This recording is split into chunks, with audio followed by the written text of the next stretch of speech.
জীবনে যতদিন শুক্রবার পাবেন 4টা আমল করতে ভুল করবেন না। আজকে শুক্রবার না, আমি জানি না 4টা আমল করেছেন কিনা বা করছেন কিনা, আপনারা মিলিয়ে নেবেন। যদি 4টা আমল আজকে না করে থাকেন, আজকে থেকে জীবনে যতদিন শুক্রবার পাবেন 4টি আমল করতে ভুল করবেন না। পারবো তো ইনশাআল্লাহ? ইনশাআল্লাহ। 1, দুরূদ পড়া। আবার বিশ্বনবী দুরূদ সম্পর্কে কত অসাধারণ কথা বলেছেন।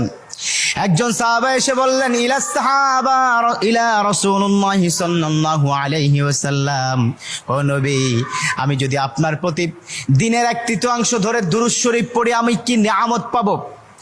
বিশ্বনবী বললেন, তুমি যদি দিনের 1/3 ধরে আমার প্রতি দুরূদ শরীফ পড়ো তোমার জন্য বিশাল উপকার হবে, আরো বাড়িয়ে পড়লে তোমার জন্য আরো ভালো হবে। সাহাবা মহা খুশি হয়ে গেলেন, ইয়া রাসূলুল্লাহ, আমি দিনের অর্ধেক সময় জুড়ে যদি আপনার প্রতি দুরূদ শরীফ পড়ি তাহলে কি হবে? বিশ্বনবী বললেন, এটা বিশাল